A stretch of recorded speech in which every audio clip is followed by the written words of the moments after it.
ammah, kepentingan umum. Apalagi ini udah dekat, tak lama lagi datang duit haram, datangan. Duit haram ini biasanya datang 5 tahun sekali.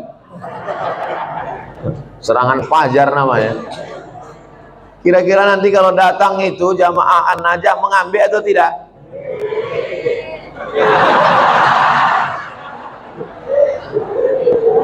Nanti kita. Saya dah yakin 100% orang An-Najah nih kalau ada yang membagi-bagi duit 50.000 tak akan mereka ambil. Mudah-mudahan Allah menjaga kita dari makan haram.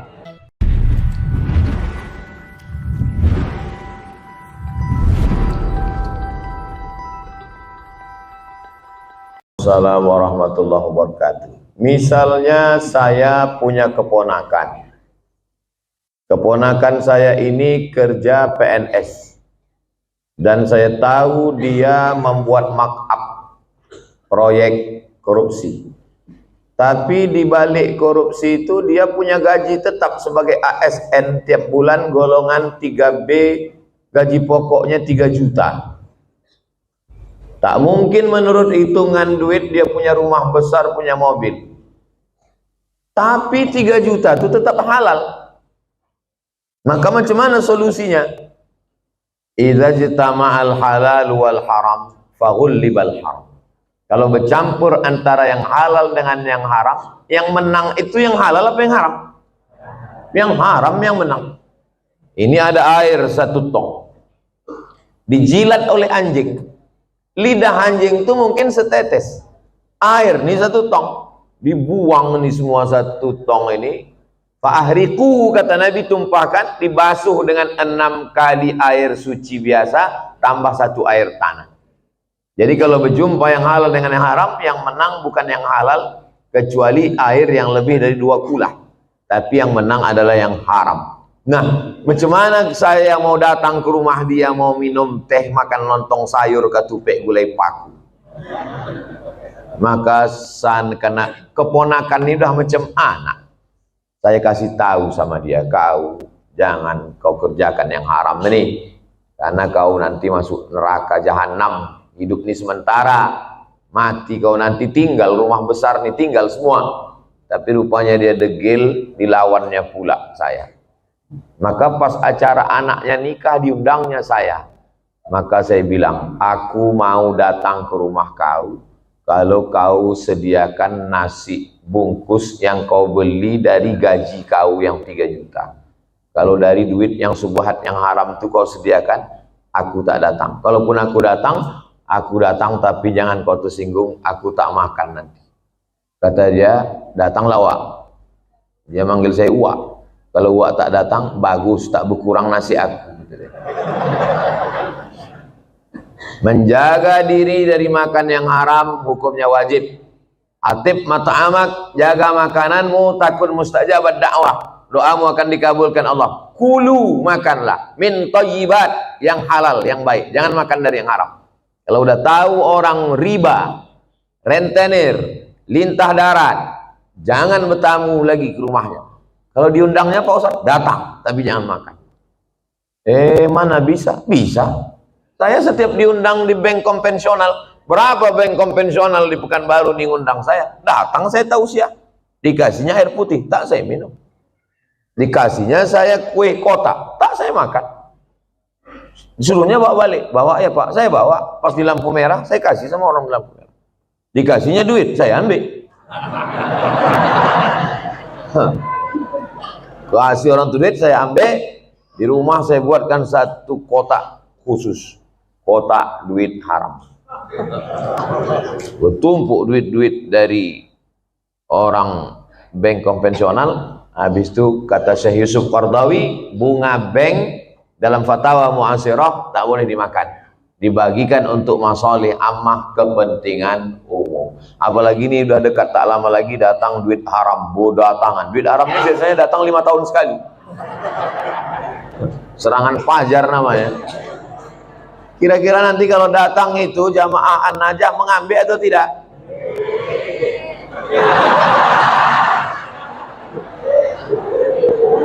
Nanti kita. Saya dah yakin 100% orang An-Najah nih kalau ada yang membagi-bagi duit 50.000 tak akan mereka ambil. Mudah-mudahan Allah menjaga kita dari makan haram. Bedakan antara marah karena Allah atau marah karena ulah. Kalau marah karena Allah, apalagi saudara, anak kemanakan, tak akan sakit hati dia kalau kita bercakap, nasihat. Aku tetap datang. Tapi jangan karena itu lalu putus silaturahim. Tetangga saya ini Pak Ustadz kerjanya riba, dikasihnya saya kue, ambil kue, jangan dimakan. Kemana saya serahkan? Terserah. Dibuang Pak Ustadz, jangan mubazir. Kasih ke fakir miskin, anak yatim. Tapi itu dimakannya juga. Itu namanya masalih ammah, kepentingan umum, bukan kepentingan pribadi. Jelas? Jelas. Patutlah Ustaz tak mau minum dari tadi. Gila, nanti di jamaahnya mudah dia ngambil kesimpulan. Gimana saya? Bismillah.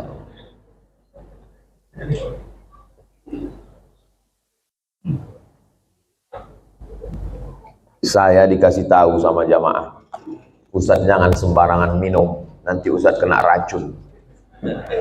Tapi saya yakin di Masjid An-Najah ini tak ada yang meracun saya. Orang ini baik-baik. Awas kalau mati saya pulang dari sini. Ada ibu-ibu, nenek membawa cucu ke masjid, sedangkan cucunya itu meribut, dibiarkannya lari-lari, mengganggu konsentrasi kita sholat atau dengar ceramah. Saya balik ke Pekanbaru ini 2008, sekarang sudah 2025, belum pernah sekalipun marah karena anak menjerit lari-lari, belum pernah sekalipun. Kenapa Ustaz tak pernah marah? Karena budak itulah nanti yang akan meramaikan masjid. Kalau kita marah ke budak-budak kecil, siapa yang akan sembahyang ke An-Najah ini? Ada masjid itu kadang tak ada suara anak-anak, sepi, atuk-atuk semua. Patutlah tak ada ribut, batuk aja isinya. Cuman kadang kan tak semua emosinya bisa stabil macam Ustaz Somad. Makanya win-win solution, jalan tengah, macam yang dibuat di Masjid Agung An-Nur. Dulu Masjid Agung namanya, sekarang berubah Masjid Raya. Yang level provinsi Masjid Raya, yang level kabupaten kota Masjid Agung. Dulu Masjid Agung An-Nur itu, saya kan rutin jadwal di situ. Waktu tarawih, pulang saya tarawih, anak-anak saya tengok dibuat satu sop khusus di belakang. Heran saya, kenapa anak-anak ini tak meribut? Rupanya ada satu petugas pakai baju hijau, membawa rotan sebesar ini. Dia tak sholat, dia khusus mengawas. Pas saya jumpa, pas saya tengok gini, senyum dia. Ustaz, saya bilang, mau kau bantai anak-anak ini? Enggak Pak Ustaz, kalau saya pukul marahlah ayahnya. Jadi itu nakut-nakuti aja, bagus. Jadi nanti diangkat ada satu security khusus tuh anak-anak. Jangan anak diletakkan di celah. Letakkan celah. Pertama, anak ini memutus sop, kecuali anak saya. Anak saya tak memutus sop. Kenapa? Karena ujung senapan angin sudah dipotong. Karena di dalam itu ada najis.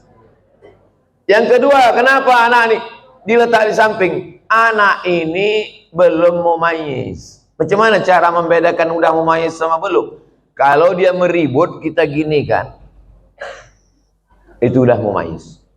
Tapi kalau dia meribut, kita gini kan, dibalasnya balik kawan. Nah itu jangan dibawa. 4 tahun ke bawah tak bisa.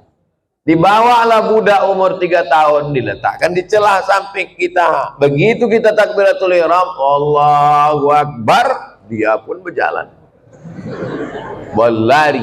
Di samping ini ada atu-atu yang kacamatanya di bawah. Asal budak ni lalu, atu ni takut, gitu deh. Gitu deh. Itu waktu salam tuh cuman sekali aja salam. Salam tuh ke kanan cuman. Assalamualaikum warahmatullahi apa? Berkelayok di masjid. Kalau ada di perumahan ini 100 orang, yang ke masjid itu 50, sudah banyak kali itu. Yang 50 ini pun berkelahi pula lagi di masjid. Bertinju di masjid gara-gara budak berkelahi. Apa kata orang yang tak sembahyang? Untung kita tak ke masjid. Tolonglah kita jaga persatuan ini. Bisa dipahami? Jelas. Insya Allah kalau saya ceramah jelas. Kalau ada orang bilang Ustaz Somad itu tak jelas, telinga kau pokak.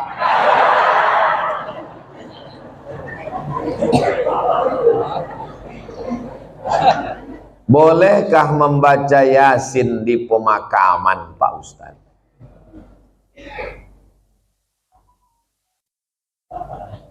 Kata Imam Nawawi, meninggal tahun 676. Nama kitabnya Riyadhus Shalihin min kalami Sayyidil Mursalin.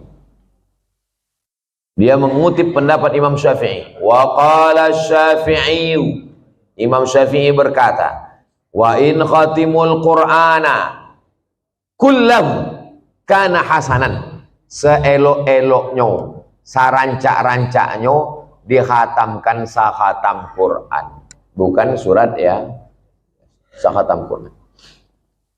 Saya tak bisa membacakan sakhatam Quran di makam emak saya, karena makamnya di Sumatera Utara. Saya mau pergi, saya membaca di rumah. Di makam, saya minta ada orang membacakan sekhatam di makam almarhumah emak saya, mengamalkan fatwa Imam Syafi'i. Yang seelok-eloknya dikhatamkan di kubur itu sekhatam. Kalau tak sanggup sekhatam, maka bacalah hatinya Al-Quran. 30 juz 114 surat tuh, mana hatinya? Wa qalbul Quran ya. Itulah mengapa kalau kita ziarah kubur membaca surat ya. Ada 3 hati. Yang pertama qalbul Quran, yang kedua qalbul lail, yang ketiga qalbud da'i. Qalbul Quran hatinya Quran Yasin. Qalbul lail hatinya malam sepertiga malam jam 2. Qalbud da'i hati orang yang berdoa ketika tahajud. Berjumpa 3 hati. Hati Quran, hati malam, hati manusia. Maka kata Imam Az-Zabidi dalam kitab Syarah Ihya Ulumuddin, mungkin terkabul doa kalau ketemu 3 hati. Maka bacalah surat Yasin pada saat tahajud. Habis itu berdoa kepada Allah. Apa kata Imam Ibnu Katsir tentang surat Yasin? Ma quri'a fi amrin asirin illa yassarahullah. Kalau dibacakan kepada perkara yang sulit, yang susah, dimudahkan Allah. Maka kalau saya ziarah kubur, saya baca Yasin, Al-Fatihah, Qul Huwallah 3 kali, Al-Falaq sekali, An-Nas sekali, pangkal Al-Baqarah sampai wa ulaika humul muflihun, ayat kursi, ujung Al-Baqarah lillahi mafis 3 ayat, habis itu tahlil afdhalul dzikri fa'lam annahu la ilaha illallah. Habis itu hadiahkan pahalanya. Ya Allah, sampaikanlah pahala bacaan nang ku baca iko kepada almarhumah amak, almarhum ayah, atuk nenek, muslimin muslimat yang ada di makam ini. Allah maghfir lahum warhamhum sampai habis. Itulah yang saya ajarkan ke anak saya, ke keponakan saya. Saya kalau balik ke kampung ziarah, saya bawa anak keponakan, saya baca, saya kasih tahu. Aku membawa kau ke omak ayahku. Nanti kalau aku mati, buat pula macam yang ku buat ini. Bawa anak bini kau ke kubur aku. Paham? Yo, katanya. Begitulah yang kita baca dalam ulama-ulama Imam Nawawi. Kalau ada orang di Pekanbaru ini yang tak percaya bahwa bacaan itu sampai pada orang mati, saya tak bisa membuktikan. Karena ini perkara ghaibiyat. Saya hanya bisa menyampaikan dalil-dalilnya. Saya tak percaya, kata dia. Ya macam mana membuktikannya? Maka kalau ada orang yang menantang saya, belum ada lagi. Saya tak percaya. Tolong nama kau lengkap sama nama ayah kau. Nanti kalau kau mati, ku kirim. Kalau tak sampai, cepat kasih kabar. Ini kan masalah gaib. Kalau masalah gaib ini yang ditengok adalah dalil. Ana Rizki, khirijin min Ma'had Nuril Hidayah Bengkalis. Sa'usallimukum ya Ustadz. Kaifa ra'yukum law nastamir ad-dirasah al-aliyah lakim lan najid ridha min walidina. Nama saya Rizki. Khirrijin, khirrijin jamak, mufrad khirrijun, khirrijun. Saya alumni dari Ma'had Nurul Hidayah Bengkalis. Sa'as'alukum, saya mau bertanya ke Ustaz. Kaifa ra'yukum law nastamir dirasah? Nuwasil ad-dirasah. Laisa nastamir, nuwasil ad-dirasah. Bagaimana pendapat Ustaz kalau kita mau melanjutkan ke perguruan tinggi, tapi orang tua tak setuju? Mau melanjutkan perguruan tinggi fil kharijid daulah, mau keluar negeri, tapi mak dia tak setuju. Saya ini adik beradik dua. Saya anak pertama, adik saya berdua cuman. Laki-laki dua-duanya. Tak banyak anak mak saya. Jadi waktu saya lulus mau ke Mesir, berat dia mau lepas saya. Aku anakku dua, tak ada anak betino. Semana nanti aku dah tua. Datang wak saya, abang mak saya, menasihati dia. Harimau mati meninggalkan belang, gajah mati meninggalkan gading, manusia mati meninggalkan hutang. Harimau mati meninggalkan belang, gajah mati meninggalkan gading, manusia mati meninggalkan nama. Kalau kau tahan somat ini di celah ketiak, beginilah cuman dia. Tapi kalau kau lepaskan diri belajar, jadi orang dia, mengajar dia, mengalir pahalanya sampai hari kiamat. Betul cakap puasa itu. Sampai hari ini di mana aja saya tausiah, pahalanya mengalir ke makam almarhumah mak saya.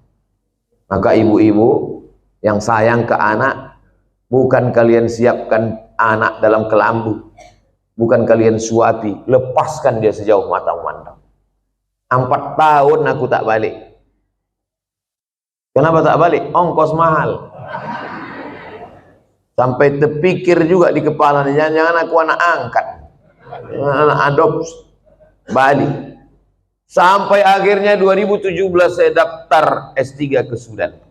Waktu itu umur mak saya sudah 70 tahun. Saya suruh Muhammadiyah. Saya bilang, mak, saya mau mencoba dia, kuat tak dia? Mak sekarang udah 70, di rumah ini sendiri. Aku mau S3 ke Sudan. Nanti kalau S3 ini 2 tahun aku di Sudan tak balik-balik. Apa kata dia? Pergi kau ke Sudan sampai doktor baru kau balik. Kalau aku mati, matilah. Yang penting mengalir pahalanya. 70 tahun umur mak saya. Sampaikan video ini ke mak kau. Kalau tak mau juga dia nerima, tahu mak apa lah itu. Ibu kalau sayang sama anak, lepaskan dia sejauh mata mandang. Nanti dia akan balik pulang. Setelah saya punya anak, baru saya tanya, mak, berat rupanya berpisah sama anak. Oh iya, macam mana mak dulu bisa berpisah sama aku 4 tahun?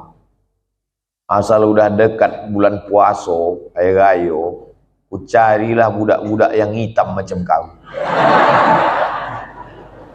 Ku bolikan baju, ku undang ke rumah, ku kasih makan. Hilang rinduku ke kau. Begitu rupanya cara dia. Kadang-kadang sedang mencuci di dapur, ku dengar suara kau main bau. Oh mak, bukan tanggung melepaskan anak itu. Sedang mencuci, didengarnya suara saya itu memanggil. Jadi ibu, lepaskanlah anak sejauh mata pandang. Biarkan dia belajar jauh. Nanti dia akan balik berbakti kepada ibu. Disenangkannya hati ibu. Dan kalian yang kuliah juga cita-cita tak usah banyak-banyak. Cita-cita satu aja, untuk menyenangkan orang. Saya dulu tak tahu mau jadi apa. Tak terpikir saya akan tabligh akbar, tak ada. Yang saya fokus adalah aku mesti kuliah S1, S2, S3. Nanti kalau sudah dapat ku ijazah 3, ku bawa ijazah ini ke Malaysia, aku mau jadi dosen. Sesudah aku dapat duit, akan ku senangkan oma ayah. Itu cuma, tak banyak, tak lain.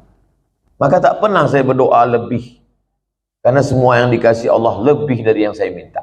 Saya minta cuma S1, S2, S3, dikasihnya saya profesor. Saya cuma mau minta jadi dosen di Malaysia. Sekarang di mana aja saya bisa mengajar. Diminta di Universitas Sabah, diminta di Universitas Malaysia. Saya bilang, rektor, saya tak sanggup untuk mengajar per semester, saya mesti keliling. Saya datang 6 bulan sekali ya, 6 bulan sekali pun jadilah Pak Ustaz. Jadi setiap 6 bulan sekali saya datang kuliah. Bahagiakan orang tuamu. Lepaskan anakmu, wahai bapak ibu. Sejauh mata memandang di hari petang dia akan pulang. Dia tahu di mana letak sarang. Mati kalian, mengalir amal jariahnya. Walaupun nampaknya jawabannya untuk mak ayah dia, tapi video ini ditonton oleh ayah-ayah, mak-mak yang akan melepas anak. Karena pulang kami dari sini nanti, kami akan melepas 50 anak Riau yang akan berangkat ke Al-Azhar Kairo, Mesir. Seminggu yang lalu saya di Makassar, melepas 50 anak Makassar yang akan berangkat ke Mesir. Orang tuanya saya nasihati, anak-anaknya juga saya nasihati, supaya orang tua melepas anak. Karena kalau kita tahan anak kita ini, siapa yang akan melanjutkan dakwah ini? Saya tak mau anak saya sekolah agama, nanti kurus macam Ustaz Somad. Saya ini kurus bukan tak makan. Kalau ada pejabat-pejabat itu dapat ikan yang paling mahal, namanya ikan Napoleon, 1 juta harga ikan. Ada bupati, ada kapolres, ada dandim, ada kepala dinas. Yang pertama kali menyuap ikan 1 juta itu siapa? Abdul Somad. Apa kata orang itu? Silakan Pak Ustaz. Dikasihlah ketam kepiting sebesar piring besar, disingkel. Bupati tak berani makan, tentara gagah dandim tak berani makan ketam. Polisi berseragam berpistol tak berani makan ketam. Tak kalian makan Pak, kolesterol Pak Ustaz. Saya makan ketam tuh habis. Hidup saya sampai sekarang. Berani Ustaz makan. Baca doanya Pak. Apa doanya? Bismillahilladzi la yadurru ma'asmihi syai'un fil ardi wala fis sama. Ku sebut nama Allah, tak ada yang bisa memudaratkan baik di bumi maupun di langit. Nanti kalau saya sakit Pak Ustaz, aku tak tanggung jawab.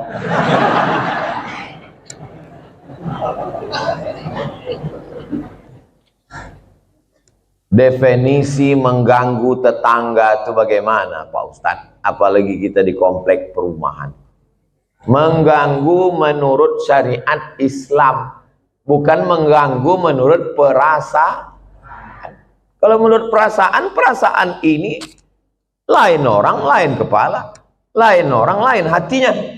Saya terganggu betul dengan tetangga saya ini Pak Ustadz. Kenapa kau terganggu? Bininya cantik kali. Cantik ciptaan Allah. Jadi yang maksud mengganggu itu adalah kalau bertentangan dengan syariat Islam. Saya terganggu dengan tetangga saya ini Pak Ustadz. Kenapa? Melihara anjing dia Pak Ustadz. Oh, dalam Islam melihara anjing hanya boleh untuk menjaga kebun dari pencuri. Tempat kita aman, rumah rapat, maka tak ada alasan. Maka kita lapor ke RT RW, musyawarah, dudukkan bersama. Kadang jamaah ini mau mengambil hukuman segera. Saya racun aja lah Pak Ustadz.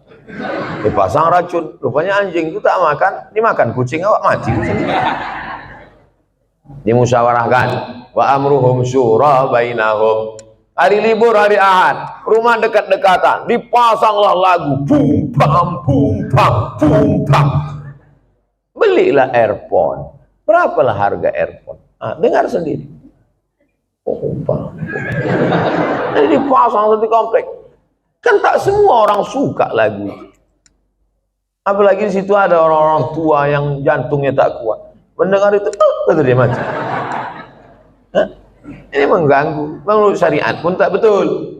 Nah, maka menurut syariat agama Islam, rumah berdekatan, sempadan cuma dinding, dinding pun tak penuh ke atas, ditanamlah pula pokok mangga pas. Buahnya apa tak seasal menengok meniti air. Nah ini mesti menjaga. Maka kata Nabi, idza tabakhta, kalau kau memasak fa'aksir ma'aha, banyakkan kuahnya. Pesan Nabi ke tetangga, kalau kau masak banyakkan kuahnya. Untuk apa? Berbagi ke tetangga, menyambung tali silaturahim. Kata almarhumah mak saya dulu, kalau tak menjulur labu, tak menjulur kundur. Ini pokok labu, ini pokok kundur, sama-sama ditanam. Menjulur itu maksudnya keluar pucuknya. Keluar pucuk labu, keluarlah pucuk kundur. Kalau tak keluar pucuk labu, tak keluar pucuk kundur. Apa maksudnya? Kalau tak kedatang makanan kita, tak datang pula makanan orang. Halus pepatah orang. Bagikan makan. Kata Nabi kuah, tapi yang pula gara-gara ceramah nih kuah aja. Dulu sebelum Ustaz datang berbagi ayam kami, sesudah Ustaz kuah aja lagi. Gara-gara Ustaz Somad. Nah, tahadu tahabbu, saling berbagi hadiahlah kamu, maka kamu akan berkasih sayang. Malam Jumat jumpa wirid Yasin. Dulu begitu orang jumpa, sekarang udah tak ada lagi jumpa. Jumpa pun di acara pesta nikah walimah udah tak bisa bertanya lagi. Dulu kau tanya, siapa menantu kau nih? Macam-macam mirip. Ini anak Pak Fulan. Oh, dah kek mana juga mau lancik-lancian nih rumahnya Jawa. Sekarang tak bisa lagi ngobrol. Pas ditanya, itu anak siapa? Apa? Anak siapa? Suara musik. Bum bam, bum bam, bum bam. Tak ada lagi silaturahim. Pas ditanya, itu menantu kau? Apa? Tak ada lagi silaturahim. La salam wala kalam. Alhamdulillah, Masjid An-Najah ini tempat kita bersilaturahim. Datang ke masjid, buat wirid Yasin malam Jumat, baca Yasin habis maghrib, habis itu habis isya acara makan bersama. Tak ada duit, kumpul iuran. Di Malaysia itu setiap masjid itu ada dapurnya. Saya perhatikan, setiap masjid ada dapurnya, ada dandang besar dan bisa masak. Tidak usah masak yang repot-repot, masak nasi minyak, nasi mandi. Karena ayam nyembut catus itu kumpul makan bersama. Di Malaysia itu ceramahnya tak terlalu banyak. Ceramah sedikit aja, makan yang lama. Tempat kita ceramahnya panjang. Habis selesai keluar lami kecil-kecil. Di tempat lain. Kalau di An-Najah ini tak tahu kita. Kita tengoklah. Saya menikah dengan seorang duda. Sudah 10 tahun pernikahan ini saya belum punya anak. Saya mempunyai anak sambung, anak sambung. Saya menyayangi dan mencintai seperti anak kandung saya. Anak sambung saya selalu meminta doa dan ridho dari saya. Apakah doa saya akan diijabah? Karena saya bukan ibu kandungnya. Dan jika saya meninggal nanti, saya tak ditakdirkan untuk punya anak. Apakah doa anak sambung saya nanti sampai ke saya, Pak Ustaz? Yang pertama, ibu sama anak kandung tuh sama anak sambung nih sampai mati tak bisa menikah. Karena menjadi mahram mu'abbad namanya. Mahram mu'abbad menjadi mahram kekal selama-lamanya. Karena sudah menjadi menikah sama ayahnya. Itu yang pertama. Yang kedua, wudhu tak batal dalam mazhab Syafi'i. Yang ketiga, seandainya saya lewat di kuburan di depan Hotel Mutiara Merdeka dekat Leton, saya mau pergi nih, lewat kuburan itu saya baca doa. Assalamualaikum ya ala diyar minal mu'minin wa inna insyaallah bikum lahiqun yarhamullahu mustaqdimin wal mustakhirin nasallallahu wa lakumul afiyah Allahumma fir lahum warhamhum. Doa saya sampai apa tak sampai? Doa saya sampai apa tak sampai? Sampai. Padahal saya tak kenal sama orang itu. Sampai doa. Apalagi anak sambung. Kenapa ragu doa tak sampai? Oh, jadi doa sampai Pak Ustaz. Sampai. Lalu apa makna dalam hadis itu? Waladun solihun. Maksudnya, amal saya kepada orang mati itu sampai. Bukan tak sampai. Amal kita ini semua kepada orang mati sampai. Kalau tak sampai amal kita kepada orang mati, tak ada sholat jenazah. Sholat jenazah itu amal orang hidup apa orang mati? Orang hidup untuk orang mati. Jadi kalau ada orang mengatakan amal orang hidup tak sampai kepada orang mati, nanti pas dia mati jangan sembahyang kan? Bisik kan, kau dulu bilang tak sampai kan? Tak sampai kok. Amal orang hidup ini sampai ke orang mati. Terus Pak Ustadz itu katanya anak yang soleh. Masih fokus nih, masih fokus. Ini Abdul Somad. Abdul Somad ini kalau mati amalnya kan putus semua kan? Putus kan? Masih bisa dia ceramah? Putus. Masih bisa dia sholat sunat Isra? Tapi ada 3 amalnya yang dulu tak putus. Yang pertama, shadaqatun jariyah. Disumbangkannya 2 sak semen ke Masjid An-Najah. Putus atau tak putus? Tak putus. Karena setiap hari orang sholat mengalir ke dia. Itu kan amal dia dulu. Yang kedua, ilmun yuntafa'u bih. Ceramah dia di Masjid An-Najah. Ceramahnya itu dulu atau sekarang? Dulu. Habis mati tetap mengalir, diamalkan oleh jamaah. Yang ketiga, anaknya. Anaknya itu kan amal dia itu. Yang ketiga, inilah orang bingung. Anaknya kok amal dia, Pak Ustadz? Kalau bini itu cuma ditengok aja bisa dia hamil. Jelas? Tak jelas juga payah lah aku menjelaskan. Anak saya itu amal saya. Amal saya. Jadi hadis itu bukan bercerita hanya doa anak saja yang sampai. Hadis itu mau menceritakan amal-amal dulu tetap mengalir sesudah salah satunya anak. Jadi yang tak punya anak atau meninggal jomblo, tak usah takut, kami mendoakan. Ini Ustadz ini emosi, tidak emosi. Memang begitu dia kalau menjelang sarapan tuh memang begitu.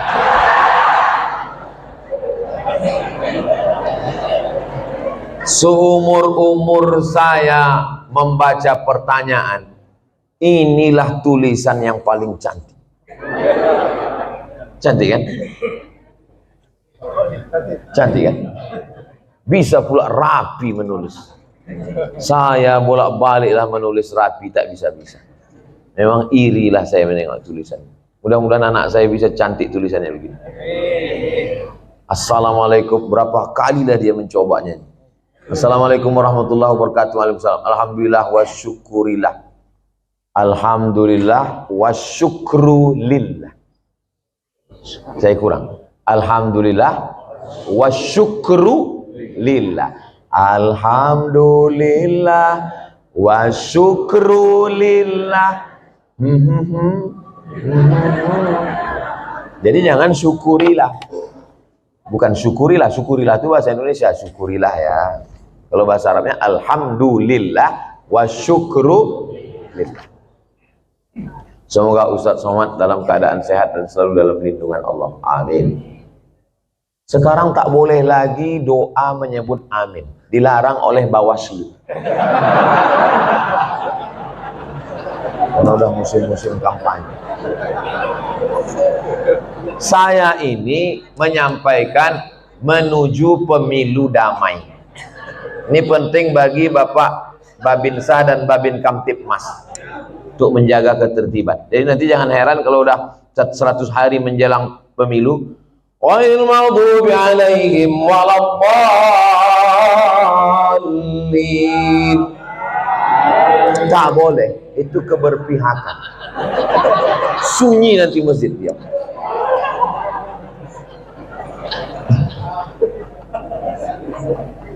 Saya mau bertanya Pak Ustadz, kiat-kiat agar ikhlas menerima ketetapan takdir Allah dan tetap berprasangka baik kepada Allah. Mohon doanya Ustadz untuk seluruh istri pejuang garis 2. Pejuang garis 2 itu maksudnya yang belum hamil. Kalau udah dipakainya tes spek itu kan 2. Ini penjelasan bagi yang belum berbini. Yang udah berbini pun tak paham juga.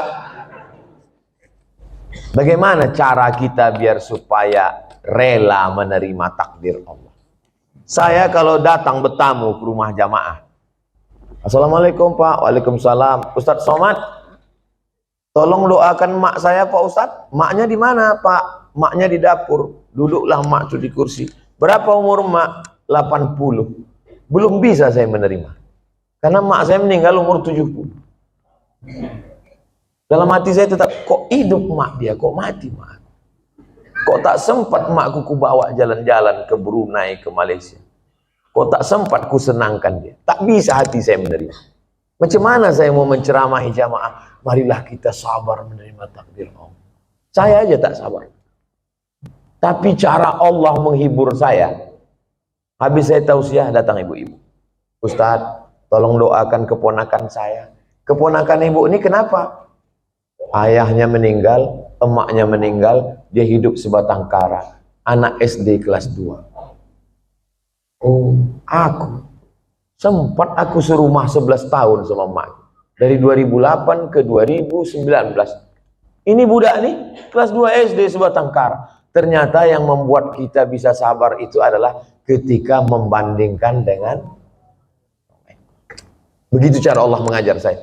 Ayat tak mempan, hadis tak mempan. Kenapa tak? Saya yang berceramah, saya yang nyuruh orang sabar. Tak bisa saya terima. Tapi begitu dijumpakan Allah, oh rupanya.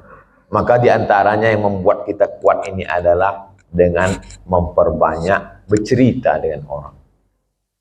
Kita ini kalau banyak bercerita, ngobrol dengan orang, itu menyadari betapa besarnya nikmat Allah pada kita. Aku pula bisa begini-begini, kawan ini tak sempat berbakti, jumpa pun tak sempat. Yang kedua, bagaimana caranya? Caranya adalah menguatkan dalam hati bahwa innallaha katabal maqadir, Allah sudah menuliskan takdir 50,000 sana, 50.000 tahun qabla an yakhluqas samawati wal ardh. Sebelum Allah menciptakan langit dan bumi, Allah sudah menuliskan takdirku 50.000 tahun sebelum Allah menciptakan langit dan sengaja dihunjamkan terus ke kepala. Abdul Somad, Allah sudah menuliskan 50.000 tahun sebelum menciptakan langit dan bumi bahwa kau sama emak kau itu cuma sampai 2019. Lebih dari itu bukan kuasa kau. Asal terlintas itu terus. Otak itu dihunjamkan dengan hadis itu. Yang ketiga, membuat sesuatu yang terus mengalir. Sedekah untuk santri, untuk Palestina. Asal teringat, baca Al-Fatihah. Teringat macam-macam, baca Al-Fatihah. Malam Jumat, baca Al-Kahfi, baca Yasin. Hadiahkan pahalanya. Undang anak yatim, fakir, miskin. 3 itulah cara untuk mengurangi beban hati kita. Allah berjanji kalau kita beribadah, falyabudu rabb hadzal bait, banyak-banyak beribadah. Allah cuma minta kita satu ibadah. Balasannya Allah kasih 2. At'amahum min ju' wa amanahum min khauf. Kalau kau lapar, Allah kasih kau makan. Kalau kau risau, amanahum, Allah beri kau aman, tenang. Syaratnya banyak ibadah, perbanyak ibadah. Pagi sholat isyraq, sholat duha, malam bangun mandi, sholat sunat wudu, sholat sunat taubat, sholat sunat tahajud, sholat sunat hajat, zikir, banyak bertasbih. Zikir 3 pilihan, zikir banyak, zikir pilihan 3. Pertama istighfar, yang kedua sholawat, yang ketiga afdalul zikri fa'lam annahu la ilaha illallah. Astaghfirullahaladzim, astaghfirullahaladzim, astaghfirullahaladzim. Kalau Tuhan membeli peniti, jangan ditusukkan ke sayur kubis. Kalau mik sudah mati, tandanya waktu sudah habis.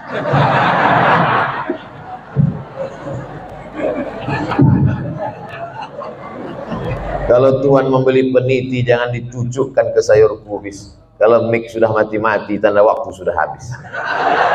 Di akhir majelis, mari kita sama berdoa kepada Allah supaya Allah menjadikan hati kita ini ridha menerima takdir Allah SWT.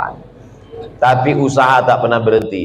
Yang belum berjodoh terus berusaha, mudah-mudahan dapat jodohnya. Yang belum garis 2 terus berusaha, makan toge, makan kacang-kacang, makan sayur, berdoa. Nabi Ibrahim alaihissalam baru lahir anak Ismail umur 86 tahun. 86 tahun baru dapat anak Ismail. Istrinya yang diponis mandul namanya Sarah, rupanya mengandung setelah Ismail umur 13 tahun. Waktu itu umur Nabi Ibrahim 99 tahun. Akhirnya punya anak. Waktu anak itu lahir, tersenyum Nabi Ibrahim. Karena sudah diponis orang istrinya mandul takkan punya anak. Senyum dia. Senyum itu bahasa Yahudinya Yitzhak, bahasa Arabnya Yithak. Maka dikasihnya nama anak itu Ishak. Ishak itu artinya tersenyum bahagia. Saking kan lucunya cara Allah ingin menguji seorang hamba. Tak ada yang sulit. Innama amruhu iza arada syai'an ayaqula lahu kun. Tak ada yang sulit bagi Allah. Allah cuma ingin menengok air matamu tumpah di tengah malam. Allah cuma ingin melihat sujudmu lebih lama. Dalam perjalanan hidup saya, dipukul ombak, dihempas gelombang, baru saya paham. Rupanya kalau hidup ini tenang-tenang saja, tidak akan melahirkan nakhoda yang ulu. Kalau tidak tajam ombaknya, sujud kita sebentar. Tapi kalau pukulan itu kuat, lama sujud kita dan terasa nikmat. Karena tak ada lagi kawan yang bisa diajak berbisik. Akhirnya kita berbisik ke tanah. Malaikat-malaikat di langit memintakan doa itu dikabulkan Allah Subhanahu wa ta'ala. Mudah-mudahan kita termasuk orang yang diberikan Allah kekuatan istiqomah iman dan Islam. Al-hazihin niyah al-fatihah. A'udzubillahi minasyaitonir rajim. Bismillahirrahmanirrahim. Alhamdulillahirabbil alamin arrahmanir rahim maliki yaumiddin. Iyyaka na'budu wa iyyaka nasta'in ihdinas siratal mustaqim. Shiratal ladzina an'amta 'alaihim ghairil maghdubi 'alaihim waladdallin. Amin.